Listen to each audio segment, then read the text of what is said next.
So just a warning, as you get every week, that if you're audible or if you're visible, it's going to show up on the recording. So as I was saying, we were talking about the three features of programming languages that are required to be an imperative programming language. So we talked about sequence. That is, we can put a bunch of commands in order and run them, and the order matters. Selection gives us a mechanism for skipping lines of code, namely with an if statement. And iteration is the final thing we need to be a programming language, and that is the capacity to repeat pieces of code.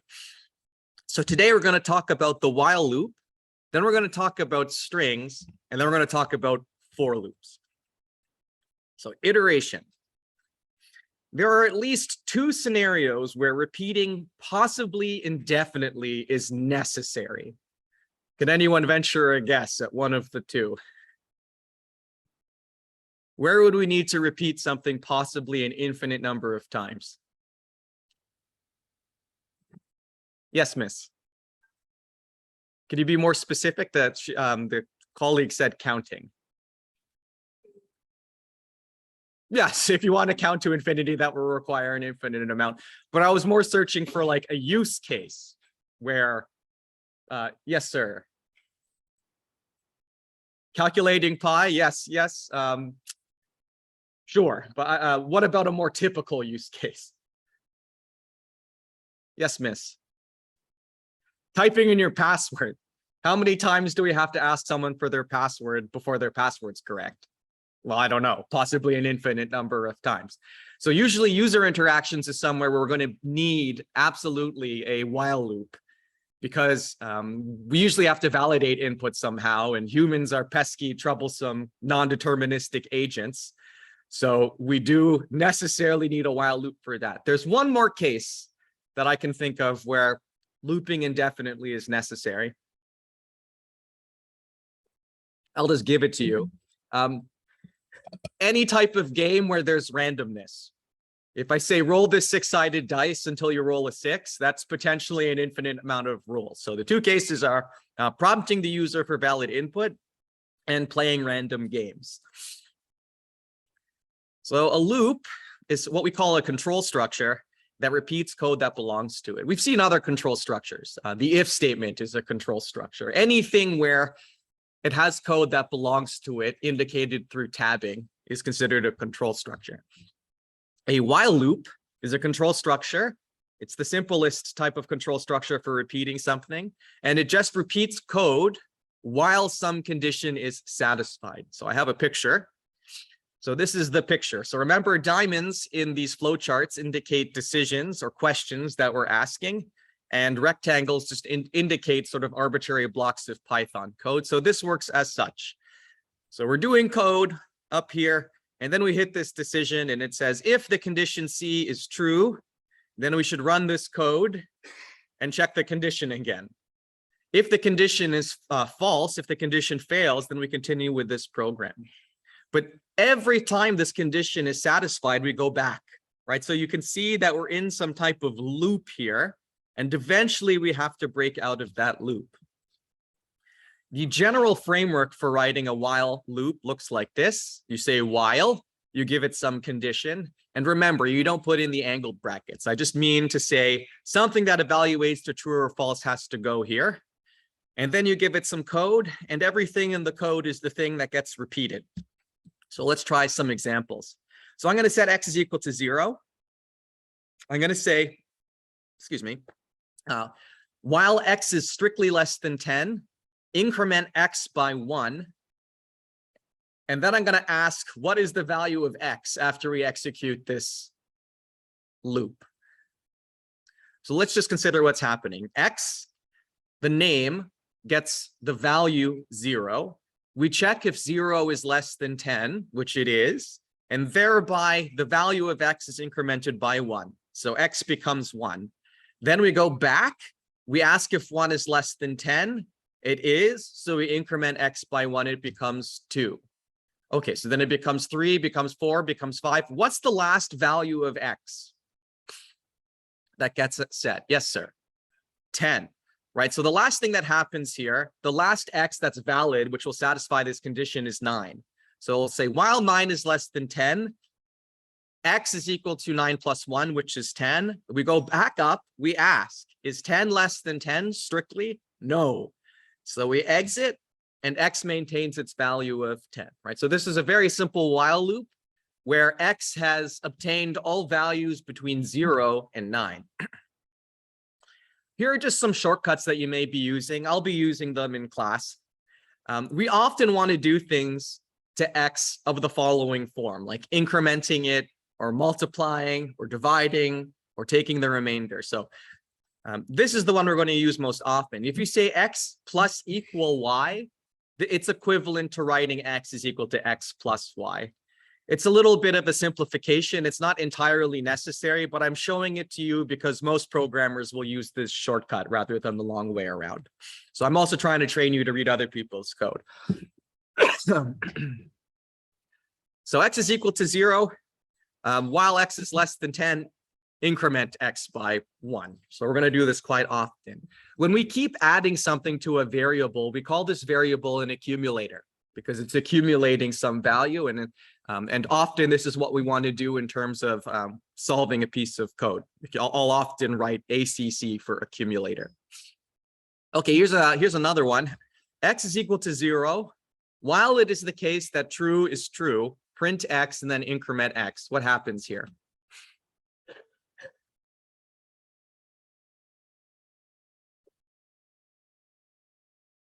Keeps running for forever. Yeah, okay, so let's type this into the REPL.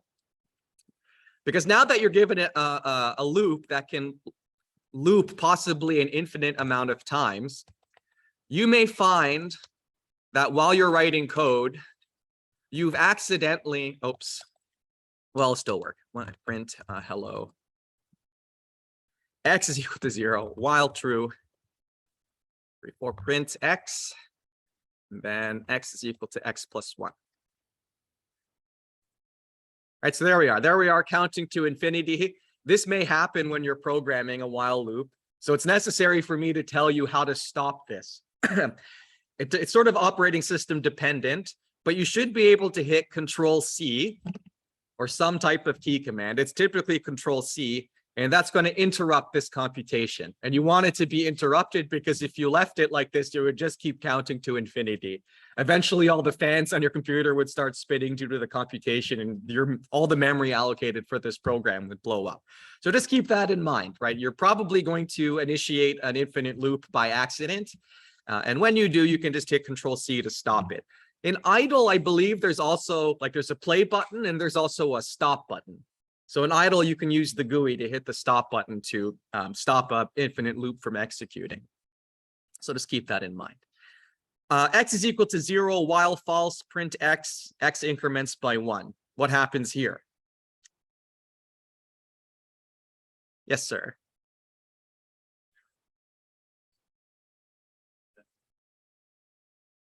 So will it print 0?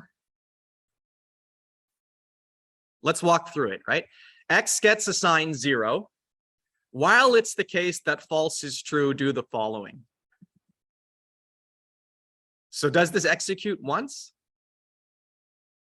The whole thing gets skipped, right? This will only execute if this condition is true. I've set it to false. It will never execute. So what happens here is nothing happens. The whole thing gets skipped. So just because you have a while loop written doesn't necessarily mean that anything is going to happen. Because this is the case, there are two types of while loops. There's one while loop, which you can write where possibly 0 many things will happen. And there's another type of while loop called the do while, where exactly one thing must happen. And they're useful for different cases. So what I'm going to do is show you this break statement. So this break statement is a special keyword that will exit a loop immediately. So let's do this one. While true, print hello, break, print world. So let's walk through this. So this loop is going to run while this condition is true. It's always true. So this would potentially be an infinite loop. At line 2, it's going to print hello world. Then it's going to break, which means it's going to leave the loop, right? It exits the control structure. So in this case, we print hello and not world, and we print hello once, right? So a break statement is something that allows us to leave a while loop. So this is the other type of while loop, the do while loop. And we've moved the decision from the very beginning of the while loop to the end of the while loop. So do while loop looks something like this. You do some code, you check a condition. If the condition is true, you do that code again, check the condition. If it's true, you do the code again. So it's very similar to while loop, except that we're checking the condition at the end rather than the beginning. And once the condition fails, you go false and continue with the program.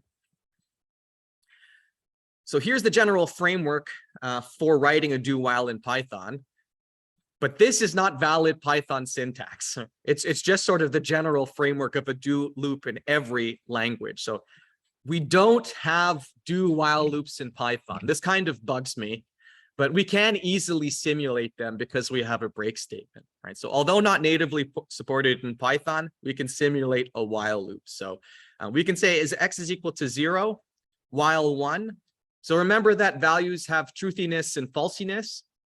Some programmers prefer to say while 1 rather than while true. So I'm just showing you that so you're aware of both styles. So I'm saying while 1 or while true, increment x by 1. If x is greater than 0, break.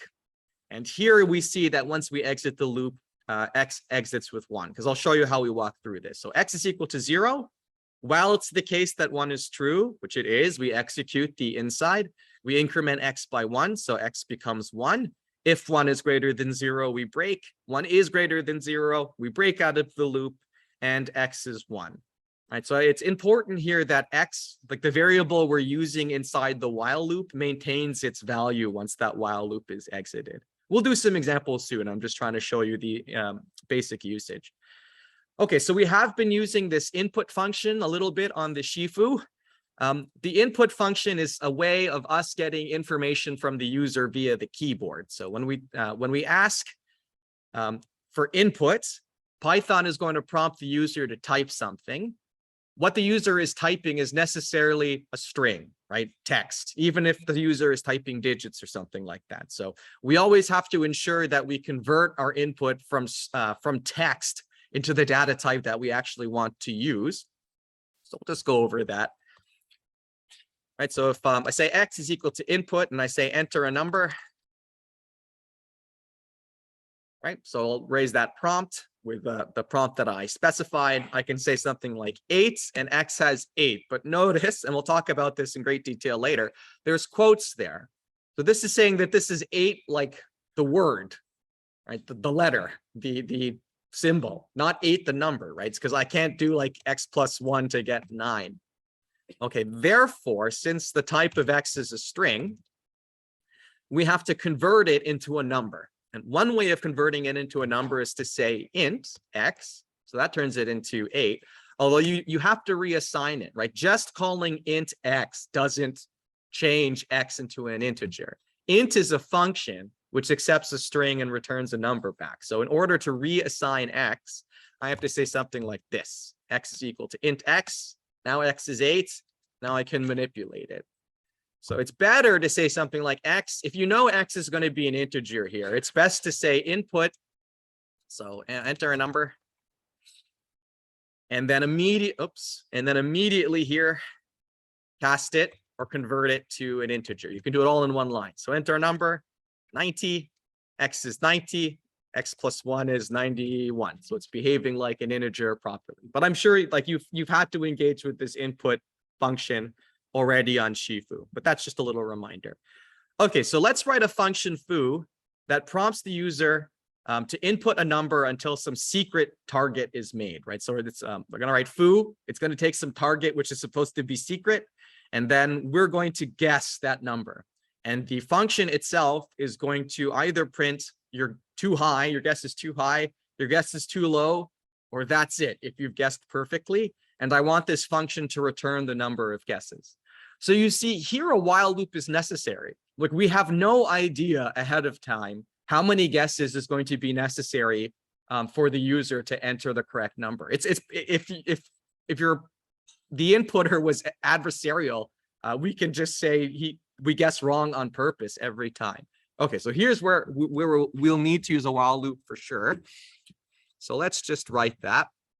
So define foo It's going to take, oh, and this is asked every year. Like there's a sort of EdStem post that says, what is foo? It's just, somehow it's just a piece of terminology in computer science that's stuck for just designating a function which you don't care about its name. So if I say foo and bar, just one, it's just sort of a common name to call something like hello world. It's like the standard example. So it could have been Bob. It could have been a better function name, but it's just something that's common in textbooks. Okay, so we're going to take a secret target. We're going to return integer number of guesses. We have to put some type of doc string. I'll leave that up to you. Okay, so we have to get user input. So we'll say the guess is an integer. We'll say make a guess. Make a guess. That should be quotes.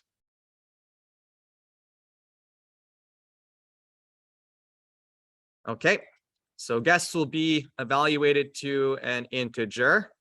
So while the guess isn't equal to the target, right, I need to keep asking for a new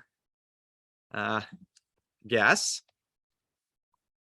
And if we break out of this loop, then we can then we say print correct, and then we can return the number of guesses.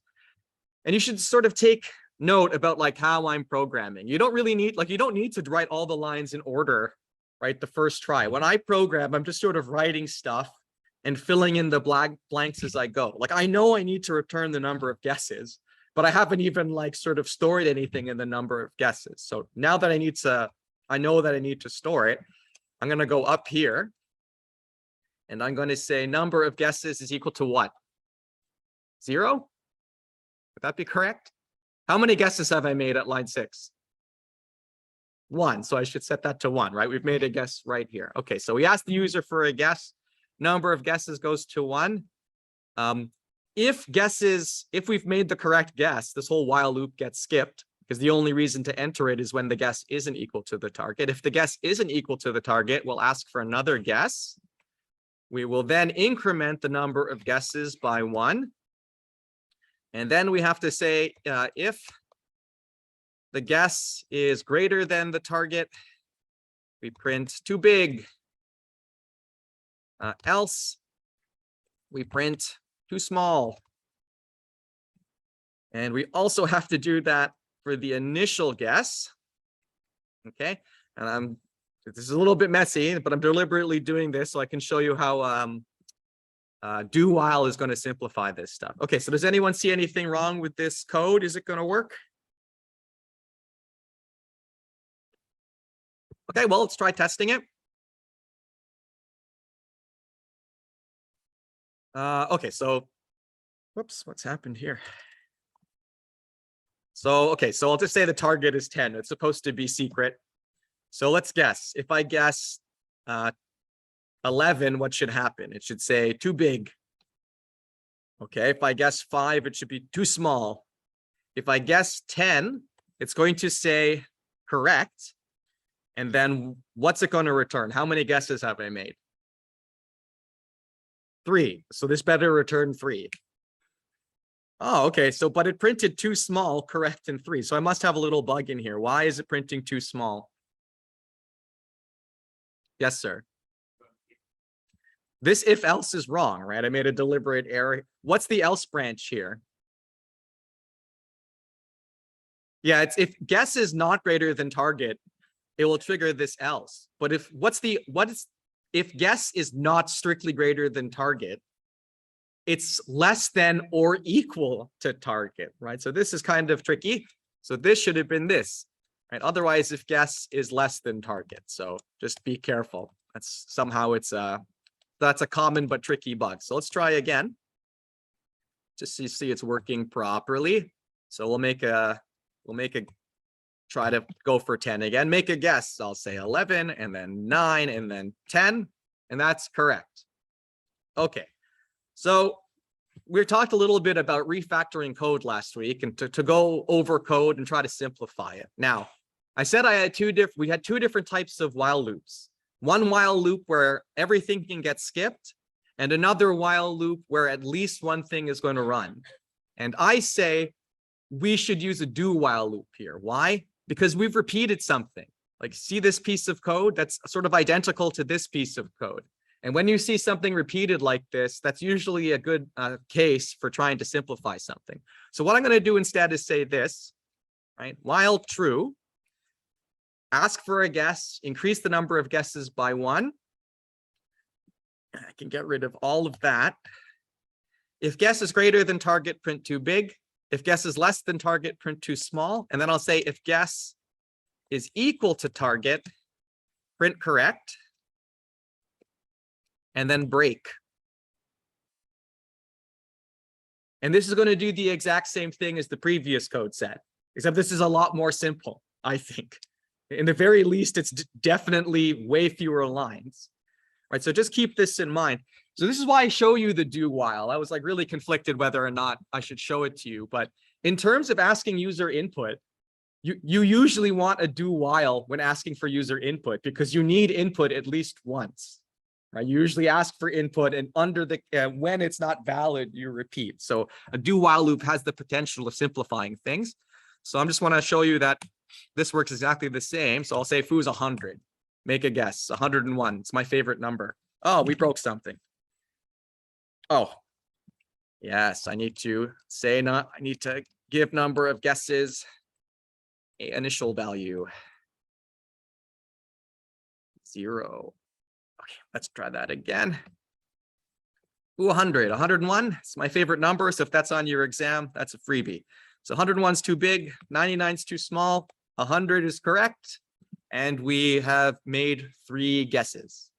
Okay, so we have these whiles and do whiles can simplify things in terms of getting user input. So I just put it there so you have it in your notes. Whoosh. Write a function called bar that returns nothing. So sometimes we call this a procedure that prompts the user to predict the result of a 6-sided dice roll. Repeat the prompt until the user predicts correctly.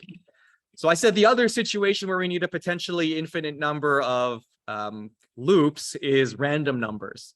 And this actually gets kind of interesting because now we can ask questions like what is the average number of times you need to roll a dice before that the sum of the dice exceeds 30 or something like that, right? These stochastic processes are super interesting. I actually wrote a textbook on stochastic processes. If you want to check it out, do so. If you rent it from the library, I think I got a nickel or something like that. But in order to generate random numbers, we're going to have to call in an external library. Like random number generation isn't there by default. It's not in the prelude. Or is that a Haskell thing? It's just not there by default. So I have to show you how to get a command from an external library as such. So there's 2 ways from getting commands from libraries. This is the better way, in my opinion. So this is how you get a single command from a library for use in REPL. So I can say from the random library, I want to import the random integer function. And when I do that, I can say rand int 1 through 6, and then I get a uniform random integer between 1 and 6. So a dice roll, essentially. The other way of doing this, which is not my favorite way, is to say import random. And this gives you, well, this is actually not too bad either. This allows you to call into the random library by saying random.randint. Right, so this gives you access to the entire library, but you still have to say random. There's a variant of this. I didn't even put it on the slides because I don't like it, where you say from random import asterisk, and that means from random import everything, like import it like this. I wouldn't do that. We haven't talked about scoping yet, but you can't use the same name for multiple things. And if you say from random import everything, you're importing a ton of names, right, that are not going to be usable by you, that you don't even really have the list of, right? So just don't do it like that. So in any case, I can get a random integer function. So let's write that other function bar, def bar. I think it returns none. What was my specification?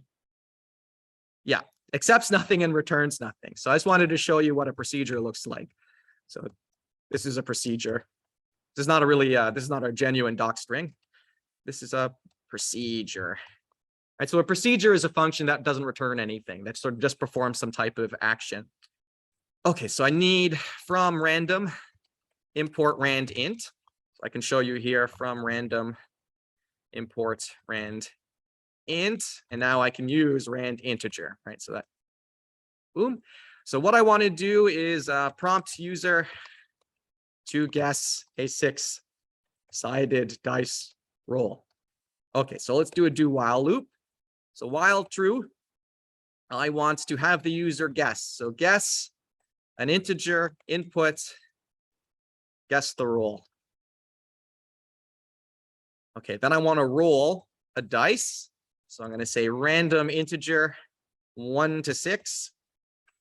Random integer, like this. And then I want to say if the guess is greater than roll. Oh, no, I don't. I want to say if the guess is equal to roll, print correct. And then I just want to break and return.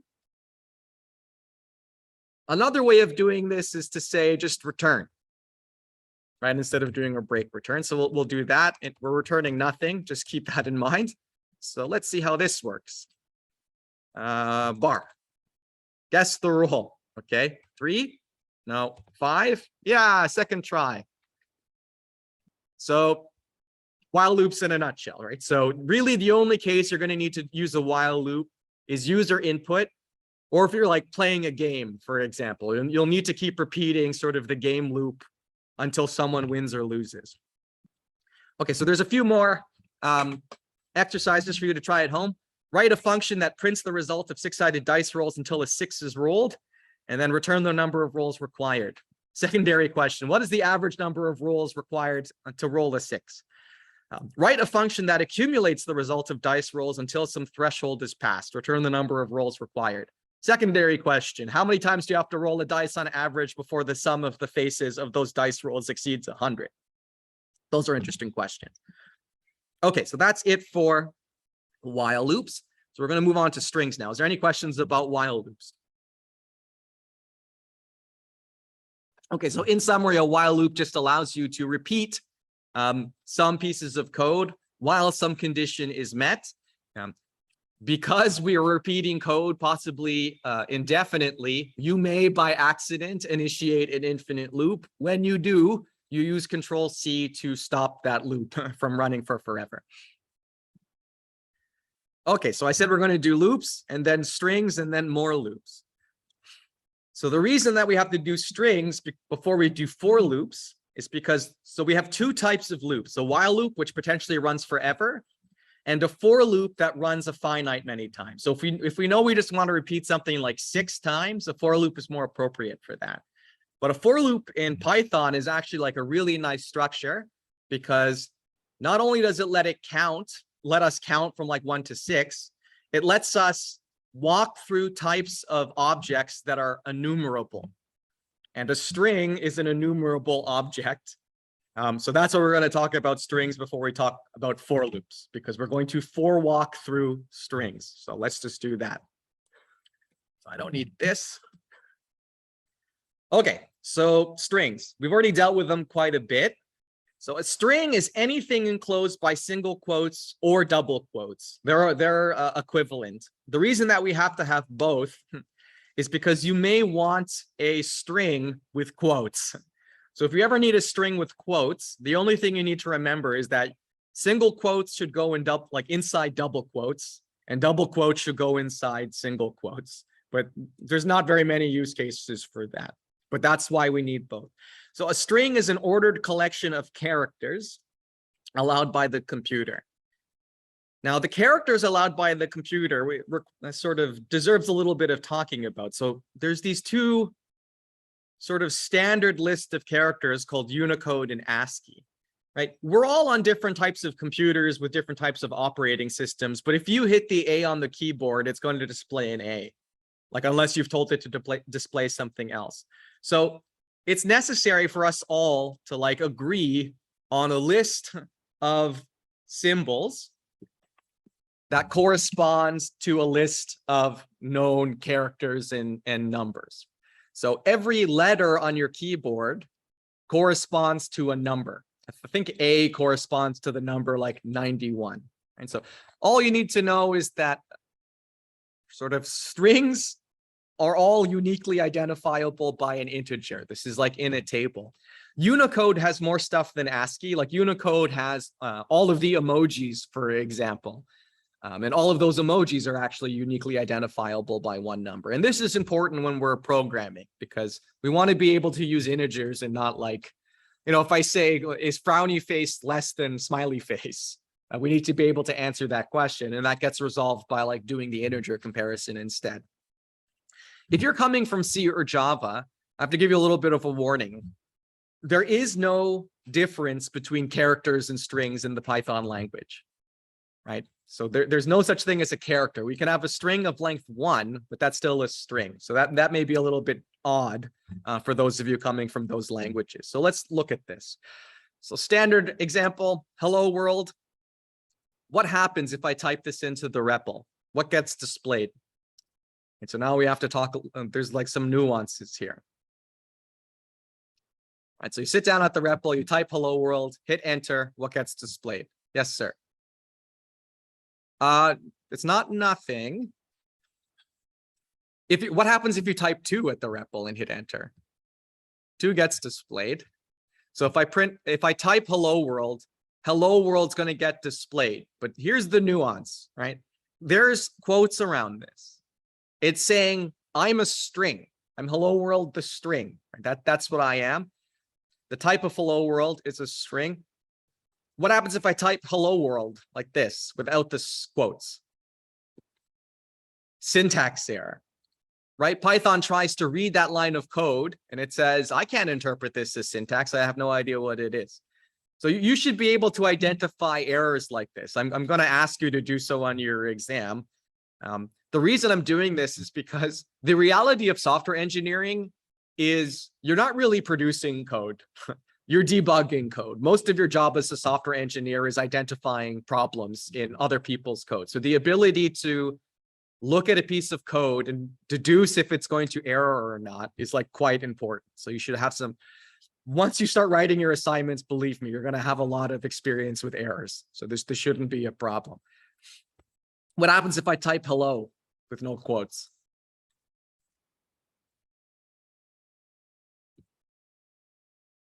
Oh, so think about what Python's going to try to do. So hello without quotes is what? A name. So Python's going to say, oh, okay, so this user wants me to evaluate the name hello. Have we defined any value called hello? No. So what's Python going to say? It's going to be cranky, right? It's going to say, you haven't defined this. I can't evaluate it. It's the first I've heard about it. So please go evaluate it. So just keep that in mind. Strings can be added. So because it's a data type, we're going to have arithmetic over this data type. So for instance, I can say hello plus world, and we get hello world. Right, so notice when I take a string and I add a string to it, but what I get back is a string, right? That's what those quotes are there for. What's the type of this? Yeah, it's a string. Don't be confused, right? The empty like space is a string. Right? It doesn't render anything. It renders as nothing, as white space, but it's a string. It has length 1. It's a space, right? So it's different than the empty string, which we're going to discuss. So I can say hello plus space plus world, and now I get hello world. So note when strings are added, new strings are created. That's going to be relevant when we talk about aliasing. We can multiply strings by numbers, actually, and we can get something like this. I can say 3 times hello world, and we get hello world 3 times. Something more fun is, chat, can you copy paste the 100 emoji for me? Let's see if they're paying attention. I need the 100 emoji, chat. Perfect. So let's go ahead and copy that. So this is fun, right? So I'm going to go into the Python REPL here. Whoops. And I'm going to say C's is equal to the 100 emoji, right? So Python supports Unicode. It has no, like you can bring in an emoji if you want. And I can say like 100 times 100 and get that, right? So just keep that in mind. Comparing strings. All right, so we can add them, we can scalar multiply strings. Now we want to do stuff like compare them. So what is less, A or B? Like what would be sensible here? True, false, or maybe? True, I would say true. Although I do have to say, like, this decision is kind of arbitrary, right? Like we could have like made it reverse in the ASCII table, but that would have been kind of confusing, right? So it's sort of more sensible to like order A before B, but it's because we decided to make it that way. The order of A and the order of B. So order is a function that's given a character, a string of length 1, will return the number associated with that letter. So the order of A is 97. The order of B is 98. And because 97 is strictly less than 98 as an integer, that's why we say A is less than B. We can go the other way, right? So I can give you a letter and get a number back. I can also give you a number and get a letter back, right? So this is what CHR or character does. So what is the character in the ASCII table at row 97? Well, that's A. Is big A less than little a? Yes, no, or maybe? Oh, it's true. So somehow all of the capital letters are ordered before the lowercase letters in the ASCII table. Again, this is arbitrary. I would have thought it would have made more sense to do the opposite, but I suppose like we had capital characters before we had lowercase characters. So that's why this kind of makes sense. Like there's like a historical reason here. Is Z strictly less than A? Yes, right? Because all of the uppercase characters are lower than the lowercase characters. Okay, so this is where things get a little bit more complicated now, right? Because we're moving from like comparing single characters to comparing strings of stuff. What do you think would be a sensible here? Do you think A should be less than AA? I think so, right? Like this is sort of like dictionary ordering. So this is true. Okay, what about B is less than AA? Yeah, I would say false, right? Again, because of dictionary ordering. ABA is less than AB? False. Again, because of dictionary ordering. AZ is less than AA? Yeah, true. Okay, so I'm gonna talk about this specifically so we know how to use it. So what happens here is when you're comparing two strings, Python is going to compare each of these strings elements in turn. So here it's going to look at A and A. It's going to say these are equal. So I'm going to move to the second character. Well, in this case, the second character of A is the empty string. It's only length 1. The second character here is A. So the second comparison here is going to be empty string against A. And empty string is less than everything, right? That's sort of important for when we start coding this. So again, compare the letters individually in turn. As soon as one is not equal, that will sort of tell you what the outcome of the whole comparison is. So for this one, we look at B, we look at A, they're not equal. So it turns out B is less than A. So this becomes, turns out B is greater than A. So this becomes false. Here we look at compare A with A, they're equal. So we move on to the second one. We compare B with B, they're equal. So we go on to the third one. We compare A with the empty string, that returns false. So we get false here. Last one. We compare A with A, they're equal. So we move on to the second letter. So we compare Z with A, lowercase a, capital Z is less than lowercase a, so we get true back here. And we're going to write a piece of, if you don't understand this, I'm going to write the code, right? So you just have to understand the code after I write this. So exercise, string less than. So let's restrict ourselves to comparing only integers, and let's write the string less than function. We're going to do it two ways. Okay, so I'm going to go back here. to 1,000, 10,000 times. Ah, ha, ha, ha, ha. Okay. Too much power. All right, so let's make this a little bit smaller. So def, all this string compare, or what did I call this? String less than. So I need to take two strings. So my first string is going to be C's. That's a string. My second string is going to be D's. That's a string. And we're going to return a bool. So return true when C's is strictly less than D's. Okay. So remember, we are only allowed to compare integers. So what should we do? So how can we like look at every character in turn? Well, I don't actually think I talked about indexing yet.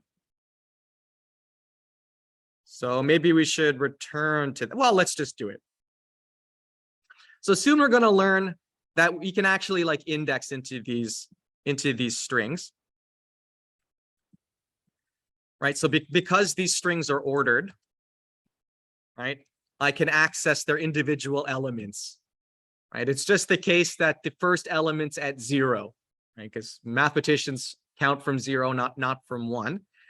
We also can take the length of a string. I'm going to go over this all again, but we can do something like this. So I want to sort of, and I'm going to write this so that we're like unwrapping everything. So I'm going to write it in pseudocode first. So I want to look at every character of C's and D's. If what C's at K is less than D's at K, return false. So let's try to do that. So I can say K is equal to 0, and I can say while K is less than the minimum of the lengths of the two, because something bad will happen if we index out. I can say now, so now I can do this comparison. I can say if C's of K is strictly, C's of K is strictly less than D's of K, then I want to return true. Otherwise, if C's of K is greater than D's of K, I want to return false. And if this loop exits, what is true here? What's the only way that I can get to line 18?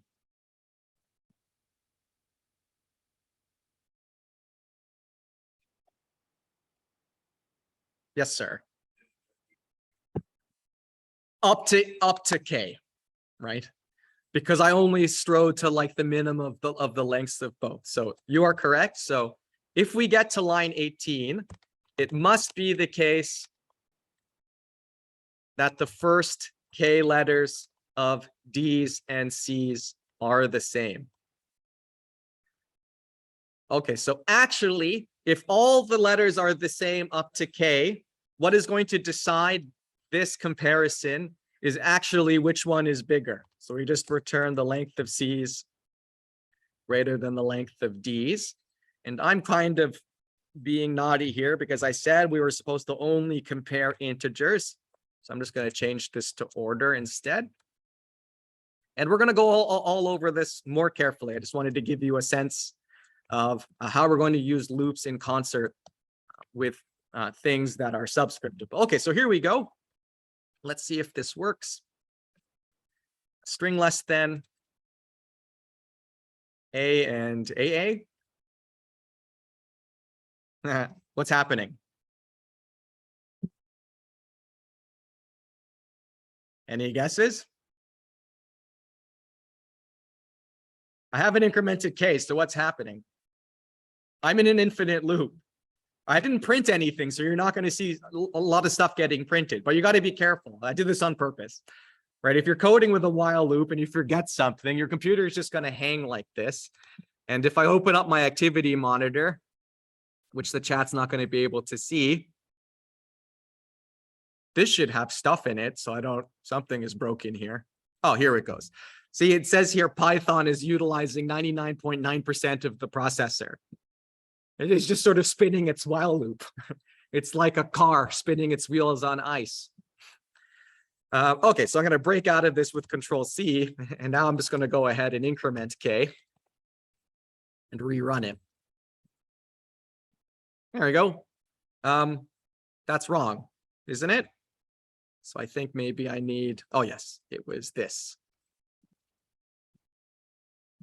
Right, and then AZ should be less than, and AB should be greater than.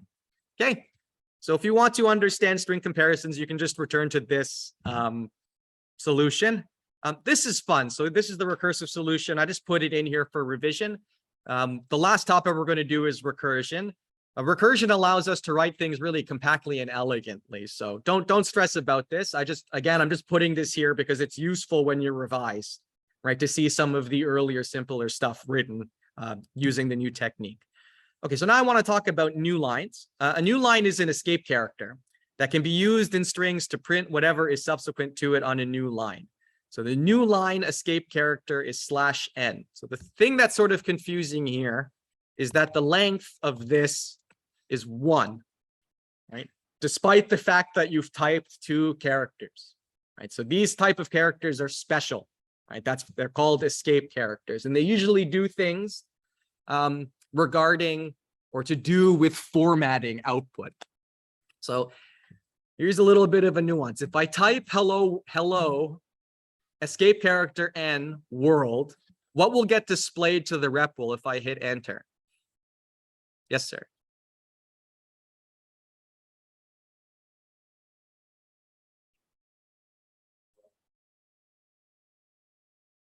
That's a good guess, but no. So it's just going to spit that back. It's a string, and it's saying, okay, I am the string. I'm the string hello, escape character, and world. The reason it did this is because the escape characters only become relevant when actually printing, right? You can store a string or you can print a string, and those are 2 different operations.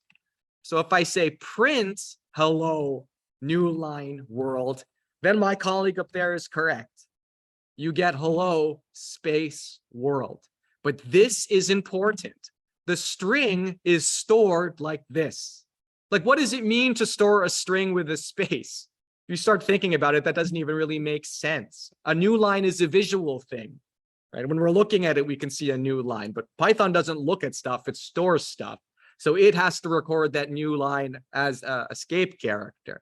The second thing I want you to notice is that there are no quotes down here, right? When you print a string, the quotes disappear, right? Because it's now saying, look, I want you to output this. And one of the rules when you're outputting strings is that the quotes are going to disappear. So keep, right? That is a nuance, which is quite important, right? Strings are strings and it gets stored in the system, and their escape characters get stored like that. And the secondary confusing thing is that this character counts as a single character. So just keep that in mind. There are other escape characters that become useful. One of them is a tab. A tab is a fixed amount of horizontal space, but the actual space allocated to a tab is different depending on the computer, right? This is why I don't like using tabs, because a space, on the other hand, is a fixed amount of space, the same fixed amount of space on any computer. But in any case, you should know that these tabs exist. So again, if I'm saying hello tab world, it's going to spit this back. It's saying I'm a string. In the middle of the string is a tab. If I print this, right, now it's able to utilize white space, right, instead of using that tab. So I get something like this: hello spaces world. Right? So again, I'm just emphasizing this nuance here that strings are strings and they can contain instructions for how they're displayed, but those instructions on how they get displayed are only relevant when you're printing. Because again, how do you tell Python to store a new line if not saying there's a new line here? We have to be a little bit careful with numbers versus strings. So 3 plus 7 is going to give 10. What does 3 the string plus 7 the string give? 37, right? So just be careful when reading in numbers from the user. If you don't cast them to integers, if you don't convert the strings that the user is giving you to integers, Python is still going to let you add that stuff together. right? And you may just be getting like really weird results, like y is 3 plus 7, 37, but it's because it's utilizing string addition, not integer addition. So we saw that we could multiply strings by numbers. Can we like add a number to a string? No, right? This has no meaning, right? What does it mean to add 3 to 7? It did have meaning to scalar multiply a string by a number, but this doesn't make sense. What happens if I say convert the digit 3 into a string and then add 7? Right, then again, we get 37. So just keep in mind, not only can we convert characters to letters, or not only can we convert strings to integers, we can also convert integers to strings. We can go the other way. So what is 3 plus integer 7? 10. Right, so just be careful. Like this is pretty tough if you have this bug in your code to unpack, to fix. What happens if I ask for the integer value of 3.14? Now, like I just want to say, like there's many answers here, and like not like because these decisions are arbitrary, like it's hard to answer here. Like I would say 3, but I would be wrong. That actually gives you a value error. Right. So, but like it would have been a sensible option to say, let's just truncate this or round it or do something like that. But in Python, you get back, it says, look, I can't do this. I can't convert this decimal number into an integer. I can't say convert this number into a float. Right? Float is the data type for when we want to use decimals or like work with fractions. And that's going to say 123.456. You can also give floats an integer, and it's going to work as well, but you'll get 1.0 back. So this is only true for numbers that are expressed with digits. So I can't ask for what the integer of like the word 7 is. That's going to give you a value error. And I also have to mention, this is kind of special to Python. If you're working in like other languages and you asked for the integer version of some character, it's not going to do something nice like this. So fundamentally, your computer is just storing things as zeros and ones. So a character is stored as zeros and ones, an integer is stored as zeros and ones, and a float is stored as zeros and ones. So you can always say what's in this part of memory, interpret it as an integer, or interpret it as a character, or interpret it as a float, and it will just do so, right? But what I'm trying to say, if you could say in C, for example, what is the integer version of the string 3? And it may come back that it's like 78,461. Right. But that makes sense if you knew what it was doing. So I just want to let you know that this is special to Python, the fact that it's really letting you convert numbers that are strings into the numbers that they're representing. Substitution. So there's a mechanism for printing string variables in sentences through substitution using the string formatter. So the string formatter is really nice, actually. I didn't know about it until like last year, so I updated all of the slides. I can say something like x is equal to 1, y is equal to 2. And then I can create a new string. So I'm setting z equal to another string. And this string is this. So let's like depack this or unpack this. So first you'll see that I put this f here. Why did I put the f there? Well, I'm saying I want this string to be a formatted string. If that f wasn't there, then we just literally have like this would be our string. So what does the f do? Well, the f means if you see a curly brace, don't print that curly brace or don't include that in the string. We're using curly braces here to indicate substitution. So curly brace x curly brace means find the name x and replace this with its value. Same thing here. This means replace curly brace y curly brace with the value currently stored in y. So if I run this, we will get, oh yeah, since this is being stored, it's going to show nothing. But what will print if I print z? It's going to print x is equal to 1, y is equal to 2. Right? So the string formatter is useful when you like want to print names, right? When you want to print the value of names and in like a structured way. The other way of doing this is just by like, you could add your strings ahead of time, but this formatter is really nice and you should use it. Length. A string's length is the number of characters that comprise it. So the length of H is 1. The length of hello is 5. The length of, if C's is world, the length of C's is 5. I just here want to point out that the distributive property works over length, right? So the length of two words added to one another is the sum of their individual lengths. So this is going to be true. We can also ask if a string is a substring of another string using in. So this is quite nice as well. I can say, is H in hello world? Yes. Is hello in hello world? It is. If C's is world, is C's in hello world? Yeah. Is OW in hello world?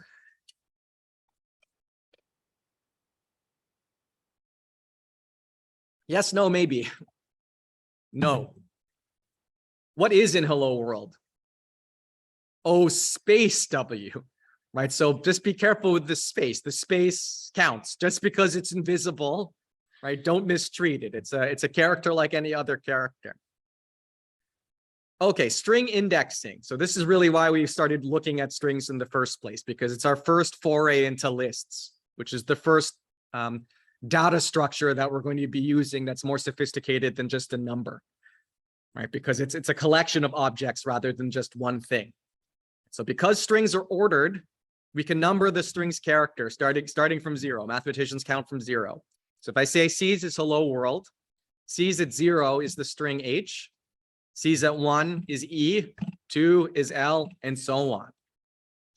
The last member of this list is 1 less than the length, right? So the length of hello world is 11, but since we're counting from 0, the indexes are 0 through 10, right? So just be careful. You're going to get quite acquainted with this error, right? Indexing errors are very common, but it's tricky. So if you're out of range, this means that you've walked over the end of your list, right? So in the first value, which is going to throw this index out of range error, is the length of the list itself. To correct this, I'd put a -1 there, right? And then you would get D. This is a language feature that I love from Python. You can index from the back, not just the front. So I can say C is at -1, and that will give me D. Right, so you can count backwards through the list, and this is super useful. I can say C is at -2, that gives me an L. C is of -3 is that R, right? So positive indexes move from the front, starting from 0, and backwards indexing starts from -1, moving to -10. Now this is where things get a little bit crazy. So not only can we index into strings from the front and from the back, we can also ask for subsets or substrings of the string using something called slicing. And slicing is incredibly useful. So I'm going to spin up a string here. And this string is kind of special in a way. It's special because the digit that's in the string is the same as its index, right? So 0 is at the 0th index, 1 is at the first index, 7 is at the 7th index. So for these examples, just keep that in mind, right? That we're working with this very special string. So here's our first slice. I can say C's 1:4. And what this is an instruction to grab the substring that starts at index 1 and ends at index 4, exclusive. So this is going to be something that's going to keep repeating in Python. Our strides, our ranges, our groupings are always going to be left inclusive, right exclusive. Right, so 1 through 4 really means 1, 2, 3. Right, because 4 is at the 4th index and that's being excluded. 0 through 9. What's this going to give us?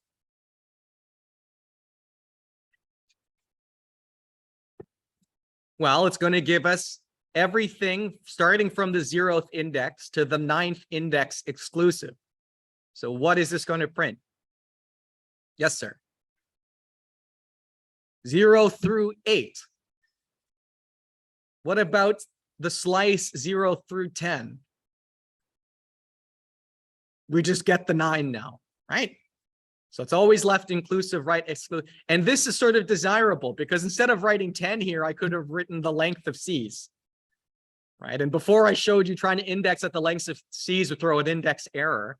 But because this is right exclusive, that's sort of handled for us automatically. So this is actually like desirable behavior. I can say C's 0 colon empty. So there's another rule here. If you leave something empty, Python will assume you want the extreme from that endpoint, right? So 0 colon empty means basically means go from 0 to the length of C's. So that's also going to give you something like this. Okay, more string slicing. That's just the tip of the iceberg. Those were the easy ones. Okay, so I said you can index from the back, right? So C's at -1 is the same thing at C's of length of C's -1. So both of those are commands that are going to get you 9. So what happens if I say this? I want you to start at 3 inclusive and give me all of the characters to the index -1 exclusive. Yes, sir. 3 to 8, because it's right exclusive. So I was saying start from 3 and go to 9. But remember, exclude the right endpoint. We don't actually include 9. Right? So you have to keep sort of repeating this into your head. Left inclusive, right exclusive. You don't include the right endpoint. What about C's from nothing colon to -1? So remember, I said if you omit an endpoint, it just assumes you want the extreme. So what is C's of -1 going to give us? Yes, miss. 0 through to 8, right? Because we don't include the 9.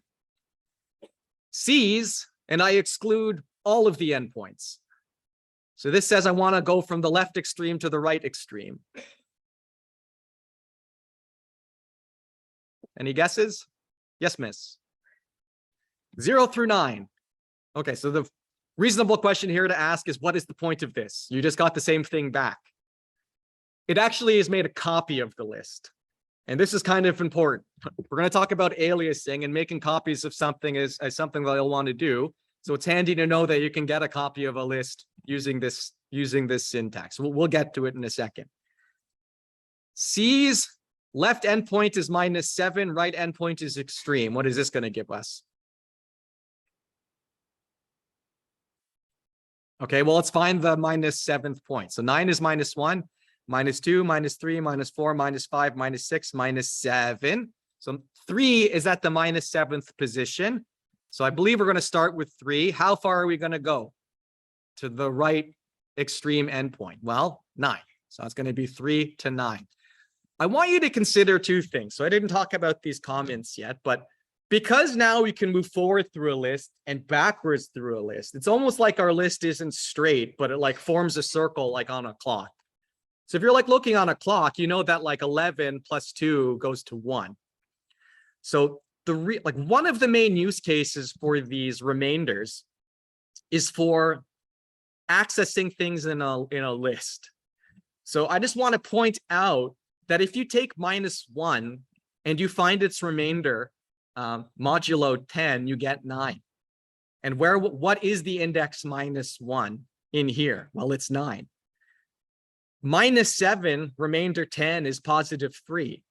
So where was -7 in this list? Well, it was at index 3, right? So these remainders are the sort of mathematical operation that lets us sort of convert between the negative indexing and the positive indexing. Right? So if you really do want to know what -1 corresponds to in a given list, you have to use these remainders. One more option is required, or is option. You can put one more number into these substring strides, and the last number indicates your increment. Right? All of the previous examples we had, we were incrementing by 1. Right? Suppose I want to get every second character now. Right? So this is an instruction. So remember, if we don't put in the number, it assumes an extreme. So this instruction says from the left extreme to the right extreme, count by 2. Right, so we get 0, 2, 4, 6, 8, and then 10's not even there. So 8's the last one. So increment by 2, from 0 inclusive to 10 exclusive. What do you reckon this means?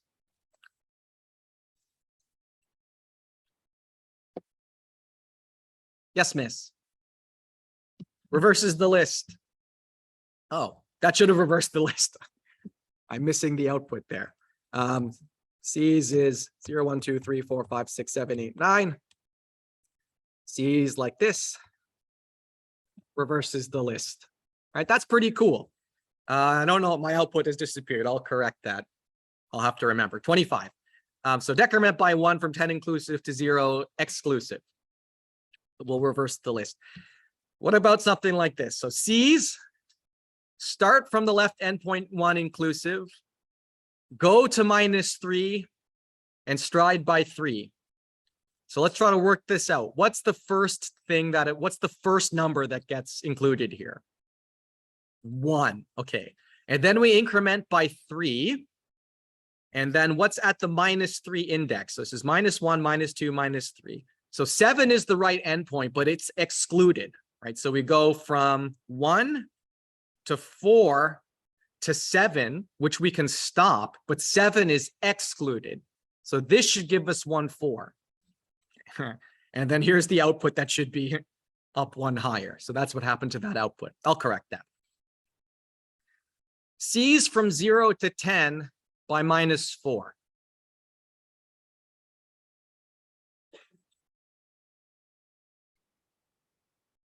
Some of these can get kind of tricky. So I want to say I want to walk from 0 to 10 by increments of -4. I can't walk backwards from 0 to 10. Right, so that's going to throw up empty. What about C's?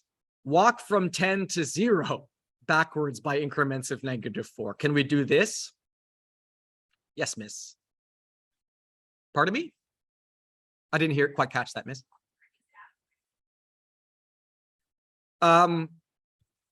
No. This is kind of tricky when you're walking backwards. Because it says, let's see. Okay, before I'm lying, let me just confirm that I didn't type something in wrong. Nope, that works. They almost didn't show this stuff, but I just want to make you aware. Like the string slicing is pretty straightforward if you're walking in the forward direction, but as soon as you start walking in the backwards direction, it gets kind of tricky. Right, so you have to sort of sit down and play with this a bit to get your head wrapped around it. But you can walk from the 10th index to the 0 index backwards by -4. Like, I agree that probably this isn't overly clear. Right, so don't worry too much about the 8th, 10th, and 12th case. I'm just showing it to you for full disclosure, but it is a little bit confusing about why it's doing this. But if you just read through some of these English statements, right? Decrement by 4 from 0 inclusive to 10 exclusive, you can. Right? Decrement by 4 from 10 inclusive to 0 exclusive, you can. Because like when you're walking backwards, this is sort of the left inclusive endpoint, and this is the right exclusive endpoint. You sort of have to like swap the range when walking backwards. Right? It's a little bit tricky, but don't worry too much. I'm just putting that there for full disclosure. Immutability of strings. So something is immutable when we can't change its value. We can't mutate it. So we can't capitalize a word in the following way, which again is going to be strange to people coming from C's or Java. So if I say C's is equal to hello, and then I say at the 0th position of C's, replace that with the capital H, right? This is my attempt to capitalize hello. It's going to say you can't do that. You're not allowed to mutate the string. Right, so once a string is set and assigned to a variable, like you can reassign the variable, you can use the variable to index into the string, but you can't make changes in that string. The string is just fixed, right? Every time we made one of those slices, what it in fact did was create a new string. So we also have truthy, falsy values for bools. Remember last week we were talking about this, and we had a generic rule that said the zeros of a data type or the empties of a data type are the things that evaluates to false, where everything else evaluates to true. So what do you think bool A evaluates to? True. What about bool hello? bool, empty space, empty character. This isn't even a space, right? This is two quotes adjacent to one another. False, right? That is the zero of this data type, right? The empty string, not space, right? Space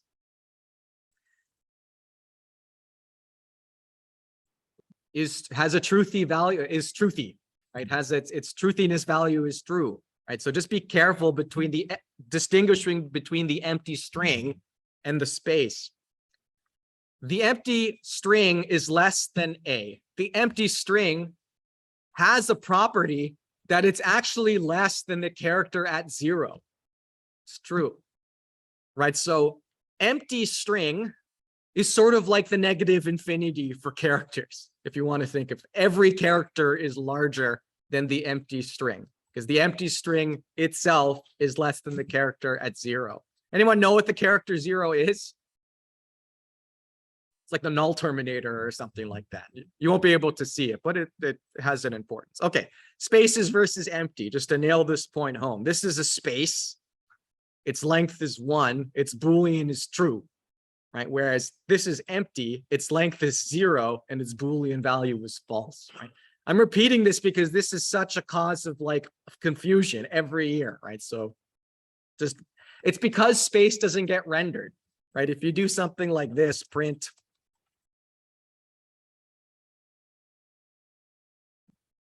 you don't see anything. Nothing's really there. It seems like it's the same thing as empty, but it's not. Okay, so in summary, strings are ordered sequence of characters, and strings can be indexed, right? They're in order and sliced, but cannot be mutated.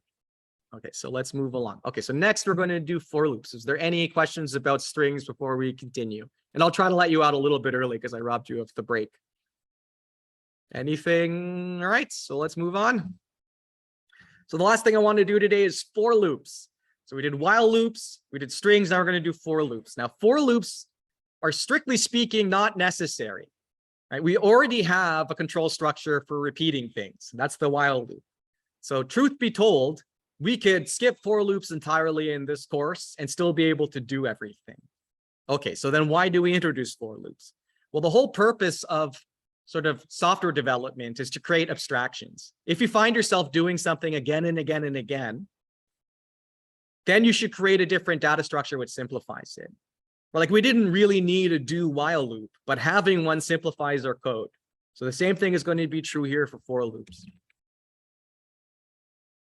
So loop is a control structure that repeats code that belongs to it, that we just did.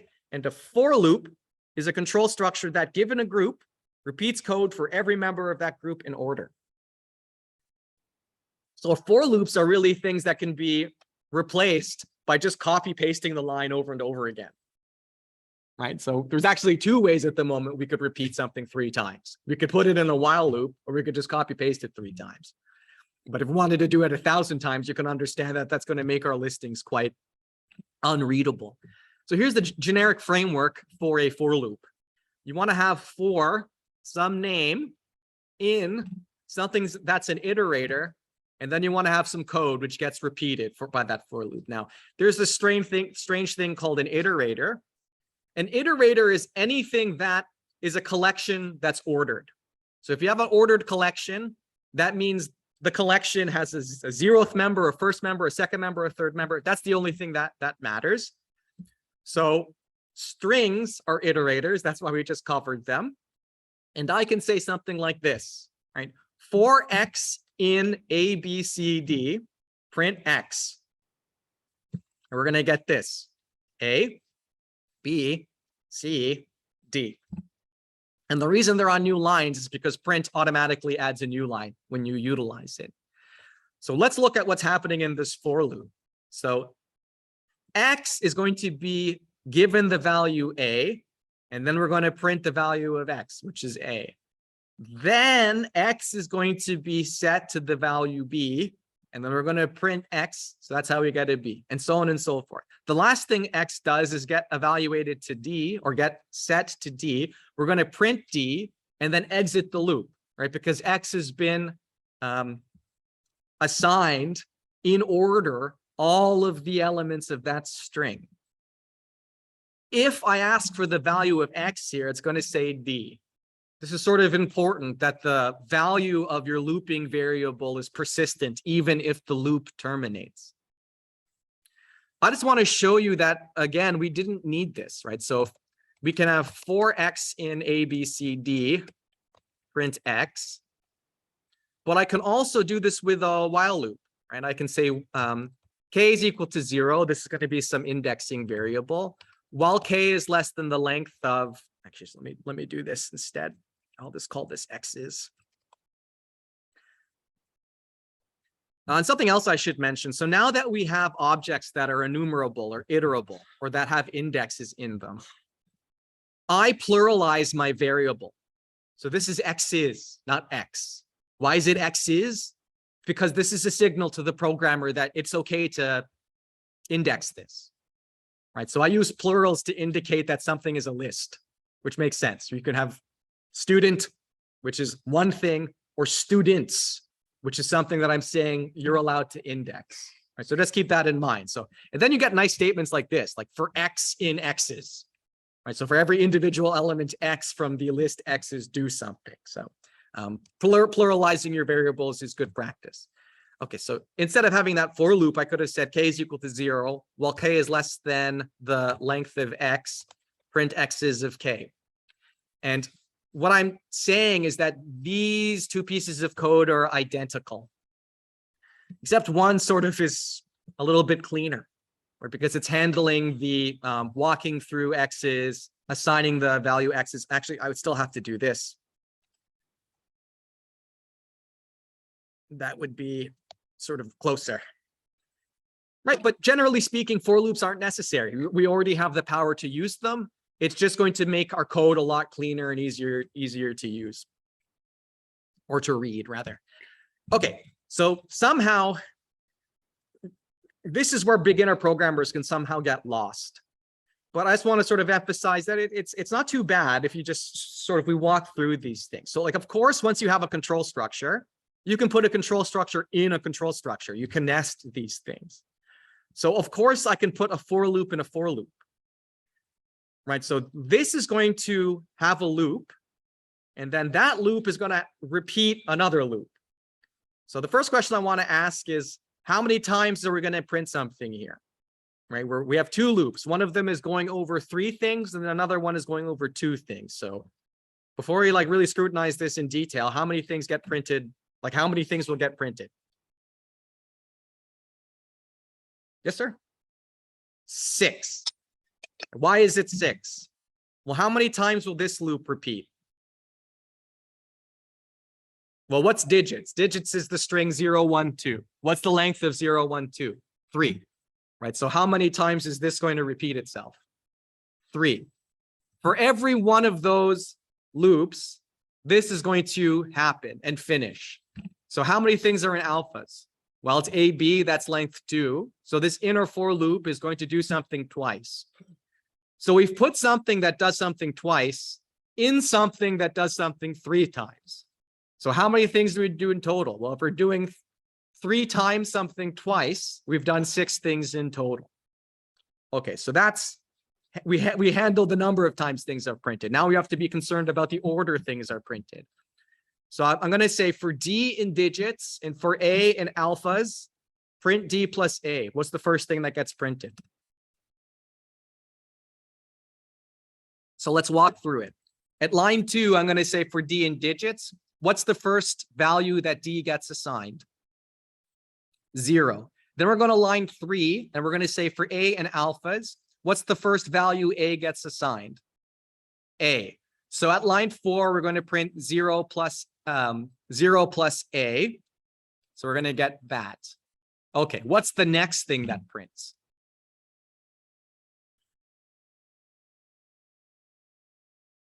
Yes, sir. 0B. Right, so this is the thing that may be confusing. The inside loop has to finish before the outside loop gets to go to the next thing. This is, and if we put another for loop in this for loop, that would be true as well, right? The innermost data control structure is that has to complete before the outermost ones get to do their next thing. So after 0A, this is going to go and assign A, B. Right, so the next thing that gets printed is 0B. So D gets set to 0, A then gets set to A, then B, then D gets set to 1, right? And then this loop gets to start over again, right? It goes from A to B again, right? It doesn't, you're allowed to traverse something as many times as you wish, right? It's not like because we got to the end of it once, we're at the end of it forever, right? So we get 0A, 0B, 1A, 1B, 2A, 2B, right? So notice that we go A, B, A, B, A, B, and we go 0, 0, 1, 1, 2, 2. Okay, so let's see how much we understood. I'm going to pull that print statement back one indent level, right? Which removes it from the interior for loop. Pass, I have to, so since Python is a programming language where spacing matters, it gets cranky if you give it an empty for loop. So pass is like the null instruction. This doesn't do anything. It just goes to the next line. And I have to put it in there so Python doesn't throw a syntax error. You may have seen these in your Shifus, right? Where we've defined something and put pass, right? You should remove it. It's just putting it in there so Python doesn't really get cranky. So you can just sort of totally ignore this. But if you don't type it in, you're going to get an error. What's the first thing that gets printed in this case? Yes, sir.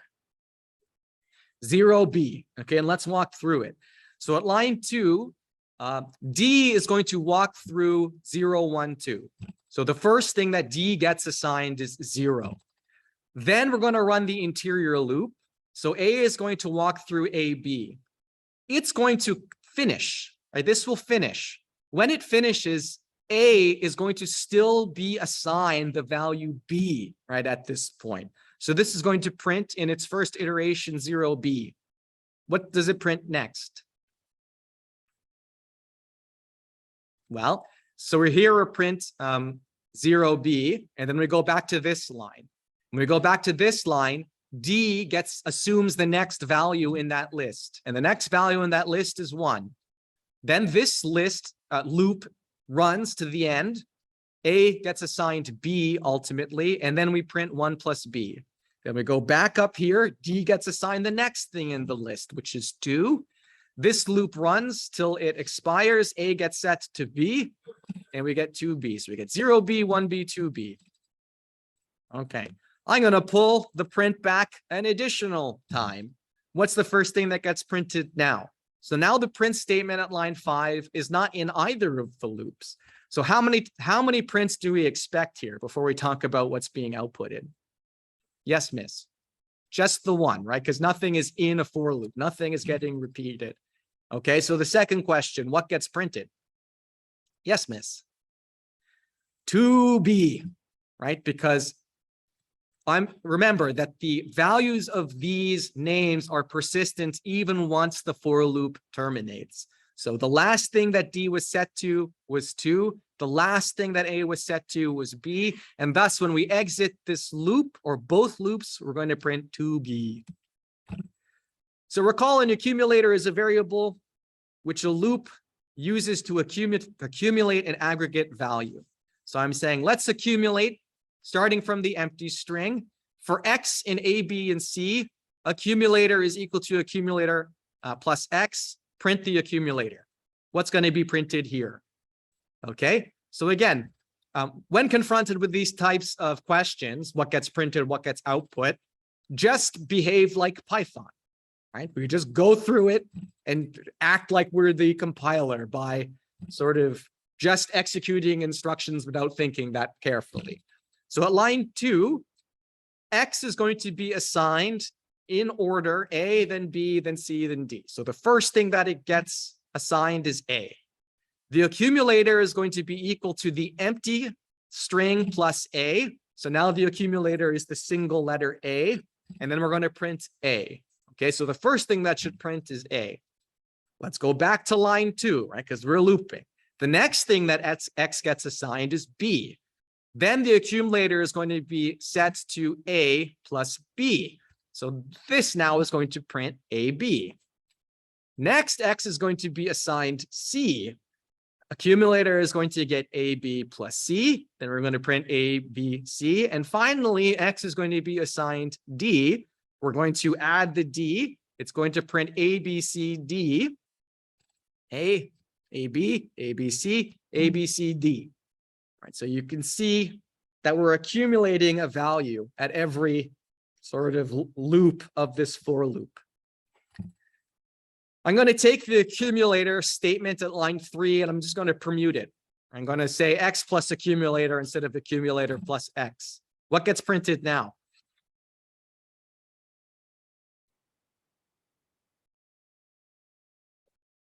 Well, the first thing is going to be A. That's still free. But what's the second thing that gets printed? Yes, miss. BA, right? This is now an instruction to accumulate from the left-hand side rather than the right-hand side. Right, so if I ask the question, use a for loop to reverse a string, ta-da. If you wanted to really reverse a string, though, how would you do it? Right, you're writing your code, you find that you need to reverse a string. You're going to write a for loop, or you're going to use another thing that I showed you? Yes. Yeah, you want to use a slice. You want to go -1. Can every for loop be written as a while loop?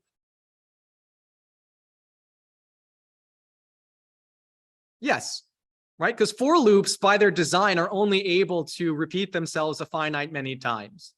So yes, this is quite simple actually. For X and X's, do something with X.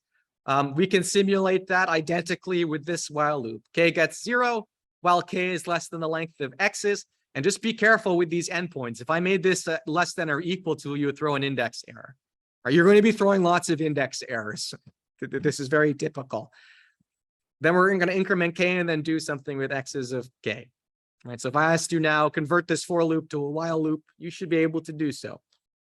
Can every while loop be written as a for loop?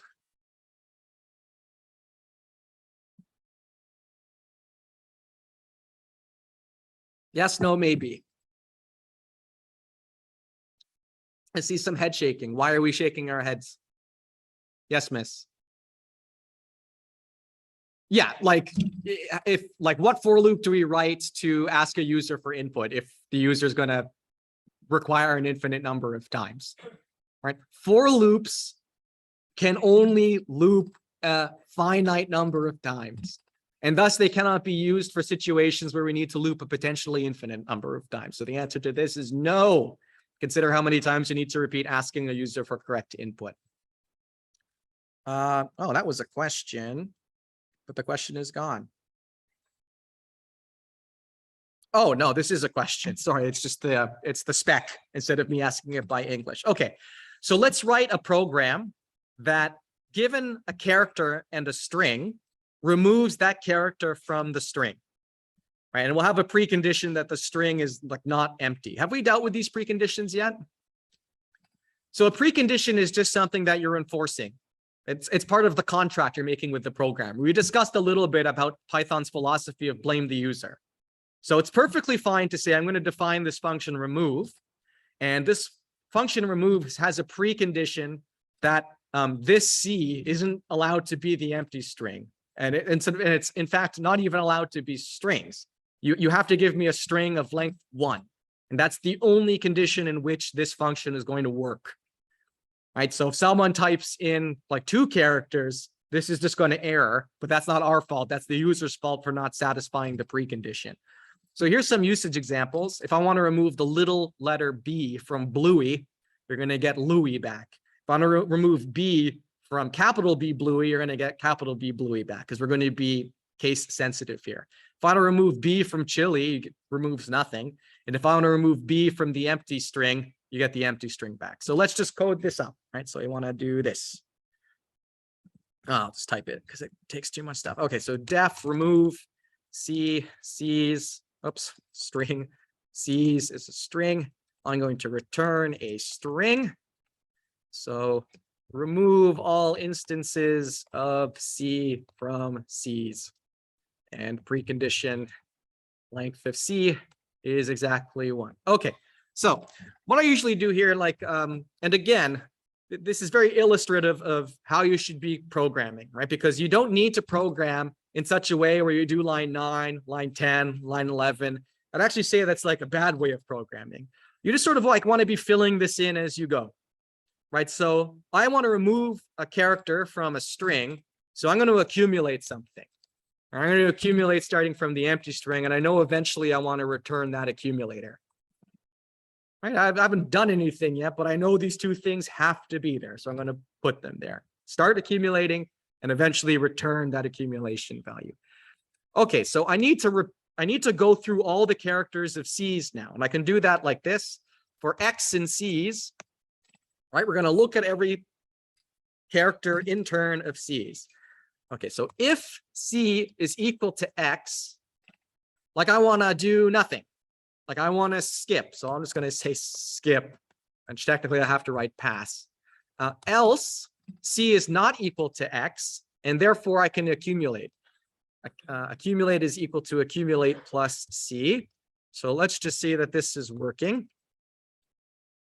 So I can remove B from Bluey. Great. Oh, that's not right. What did I? Oh, I said C. That should be X. This is why testing is important. Remove B from Bluey. Perfect. Remove little b from capital Bluey. Perfect. Okay. Is there any way that we can simplify this? Like we literally have an empty control structure in here. Yes, miss.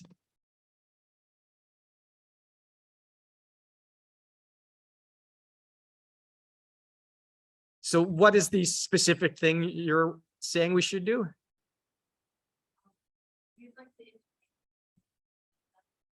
Exactly. Yeah. So we say this, if it's not equal, then you just accumulate. Otherwise, like we don't care. Like we don't need to give an explicit instruction to Python to not do something. We just not write anything. Right. So this is like one of the refactors that you can make, which you should be doing every time you write a piece of code. That will work. Remove B from Bluey, remove B from Bluey, and that will work as well.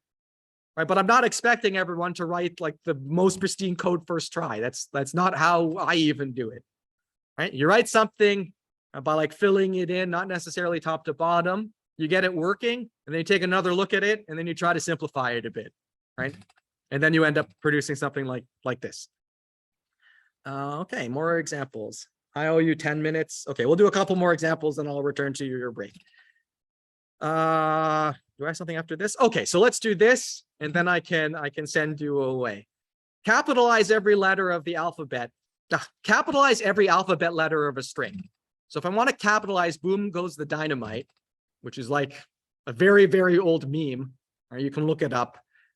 You're going to get boom goes the dynamite with all caps letters, but notice that like this punctuation is not affected. If I want to capitalize 1, 2, 3, this has no characters in it. So you just get 1, 2, 3. Oh, and I'm missing the string things here. Okay, so let's try to do this. Now, when I ask these questions and when you're doing them at home, don't use features that we have yet to introduce. Like I know that there are string methods that already accomplish this. But what we're trying to do is like work our way up to like understanding these advanced tools. You shouldn't use a tool unless you know how to implement that tool first, right? Otherwise, you're just sort of using something without understanding it. So when we're solving these problems in class and at home, try to solve it with only the tool set that we've been given, right? In your first attempt. Because we'll talk about string methods soon. Okay. Capitalize. C's is a string, and I want to return a string. Any ideas? How can we capitalize a string? Well, I want to accumulate something. I know that for sure. I want to return this accumulator once I'm done. I want to walk through every character in the string, but now what? Okay, so like let's just reason this, right? If C is lowercase, then make like accumulate with capital version of C, right? Else just accumulate. Okay, so does that like sort of reasoning resonate? Like if we can, that's like the English description of what we want to do, right? And it's perfectly okay to like write this in. Okay, so I actually can do some of this already. So this else is just going to be an else. This accumulate is just going to be an accumulate plus C, or I can just say accumulate plus equals C. This actually is, we can do this. How can I ask if C is a lowercase letter? Yes, miss. If the value is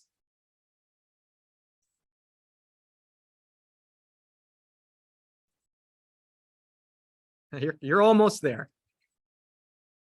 If it's bigger than or equal to A, but less than or equal to Z. Right? This means it's like has to be somewhere in the lowercase alphabet. Right? So people shaking their heads like this is something this means, or this is short form for A is less than or equal to C, or C is less than or equal to Z. Right? We're Python sort of special in that it lets us do stuff like this. Right? But this says like I have to be somewhere in between lowercase a and lowercase z. So this means C is lowercase. Okay, so this is going to be the tough part now. I want to accumulate plus equal on capital C. Capital C. Oh, capital C. Okay, but how can I compute capital C? Yes, sir.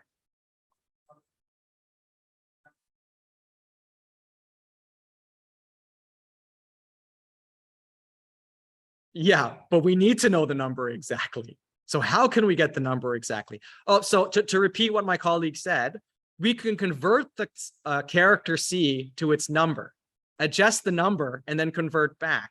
But what number do we have to adjust by? Yes, miss.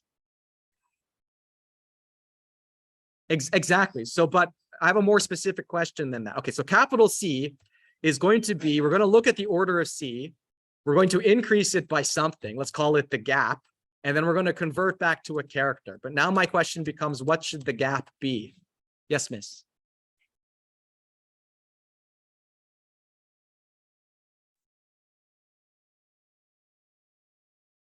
Okay, that's correct. So what was said is that we have to increase this. No, actually, I don't think that is correct. I don't think that the alphabet is adjacent to one another. Let's check. Because that was what you qualified it with. You said provided that they're the same. So what's the order of capital Z? And what's the order of A? Yeah, there's 7 characters in between. So would you like to amend your answer? Yeah.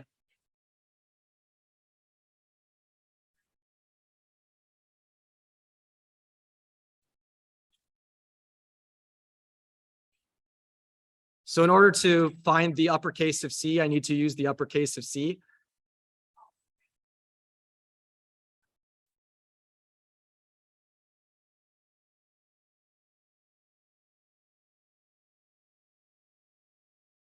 Yeah, I agree. Right, so capital A and lowercase a are separated by their difference. Right, that's the gap between the big A and the little a. I just forget if this is the positive or negative version. So let's see. The order of big A is 65. The order of little a is 97. So that means you have to subtract 97 minus 65 is 32.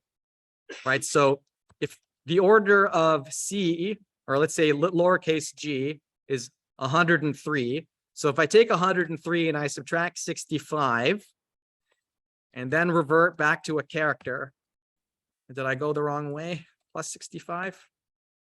Am I losing my mind? Oh, geez, 32. I am losing my mind. Okay, here we get G. Okay, but I'm not going to put 32 in because this is more generic. Right? Suppose the ASCII tables get changed somehow. Right? This is still going to give me like that gap. So this is a little bit more resilient to changes. One more thing. What is bad about what I did here? How many times do I need to compute this gap? Once. How many times am I computing it in here? Well, more than once, right? If this was expensive, this would be bad. So I'm actually just going to move this gap outside here. It's a little bit better programming. So let's just go in. Let's see, capitalize, numbers, and then special cases. Oh, I shouldn't put a quote.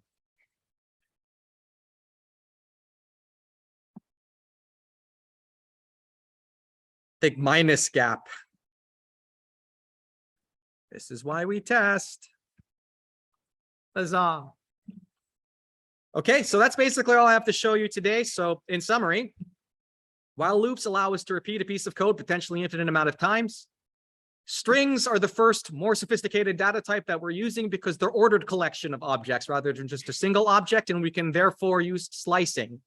We have for loops that allow us to do a finite number of iterations, which allow us to walk through something that is an ordered collection. And next week, we're going to start talking about lists. Please read your homework. I'll be heading over to the help center right now. Please have a lovely day. I'll see you everyone next week. Oh, enjoy your ECA. Have a strawberry sundae. And don't get the ECA disease or ECA flu. We don't need you bringing that back. Okay, bye, chat. Thanks for showing up today. I will talk with you later. Bye-bye. Yeah, thank you. Thank you.